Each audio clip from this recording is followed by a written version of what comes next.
Mourning is again in the Russian Z channels. The Ukrainian Defense Forces have preliminarily very successfully covered two important military targets of the Russian armed forces in the Russian village of Dubrava. The details were revealed by the Russian Z Resource Northern Channel associated with the Russian occupation army. This time the target of the strike was the command post as well as the control post of the drone operators of the 186th Regiment of the Russian Armed Forces. Dubrava, Kursk region, arrival at the command post of the 186th Motorized Rifle Regiment and the control post of our drone operators. Accurate hit by several HIMARS. They did not hit at random but clearly knew which houses, Z Channel wrote. He did not report any losses in the Russian armed forces, but judging by the tone of the post, it was not without officers being eliminated. Northern Channel complained that Ukraine regularly targets command posts of the Russian armed forces in this direction. It seems that the enemy is working on targets according to a list sent from our headquarters. They have been flying in very frequently in recent days, complained the authors of the Russian channel. The use of American HIMARS MLRS allows the Ukrainian military to hit targets at a range of up to 80 kilometers.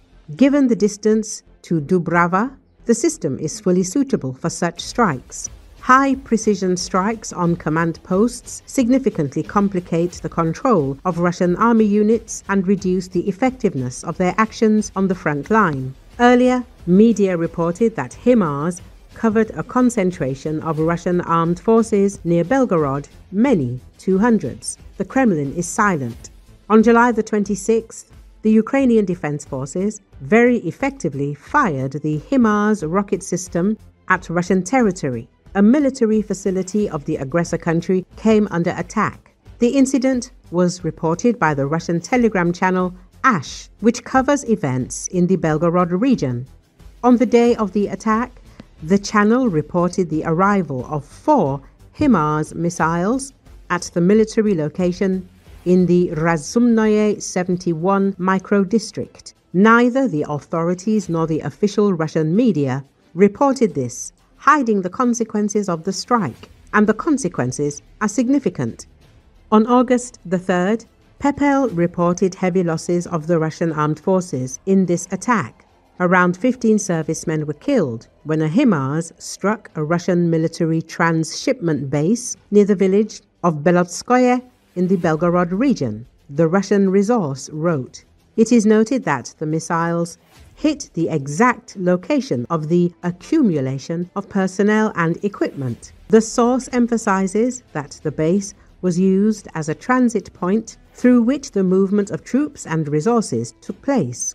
Now the base has been relocated to another location.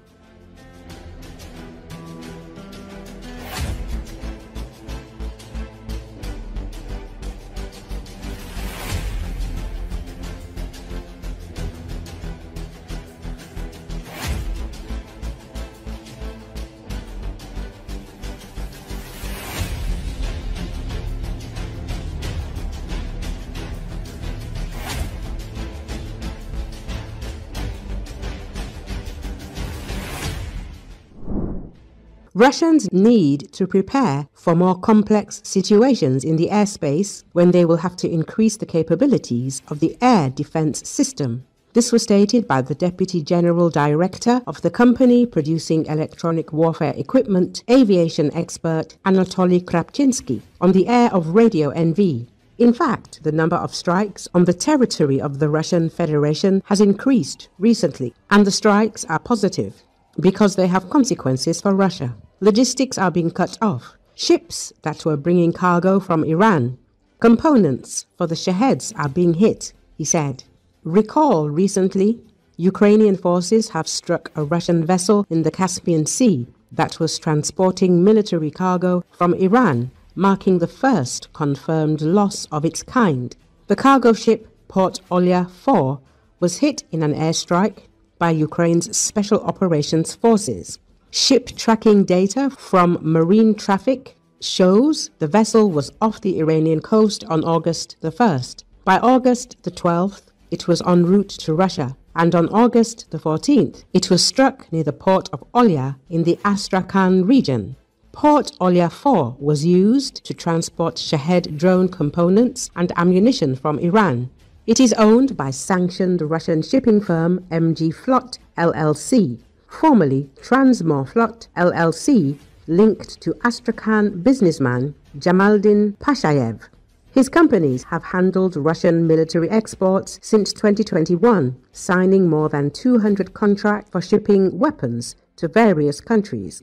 According to Defense Intelligence of Ukraine, Pashayev and his firms are part of the supply chain to sanctioned Alabuga JSC, which manufactures Shahed drones. Anatoly Krapchinsky also recalled the strikes on the plant in Alabuga, which produces the Shahed drones. And against the backdrop of all this, information appears about the emergence of a long-range missile that can carry a ton of payload. What does this mean? That, in principle, the Russians need to prepare for more complex situations in the airspace, where there will be a need to increase the air defense system, he noted.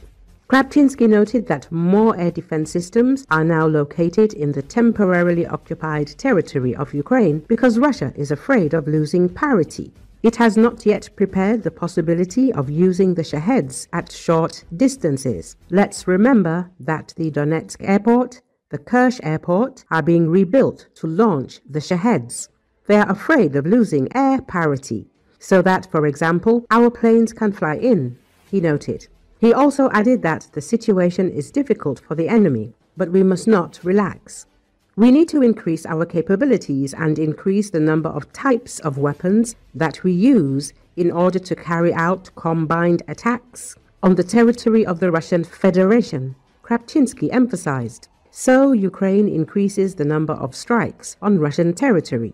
Russian air defense is collapsing against this background and is unable to prevent all attacks. Recall in the last week alone, the Ukrainian Armed Forces Unmanned Systems Forces have destroyed 2 Russian oil refineries and 2 oil pumping stations. SBS Commander Robert Magyar-Brovdi summed up the military operations and noted that after the strike, the oil refinery in Novoshakhtinsk, Rostov region, has been burning for more than 60 hours.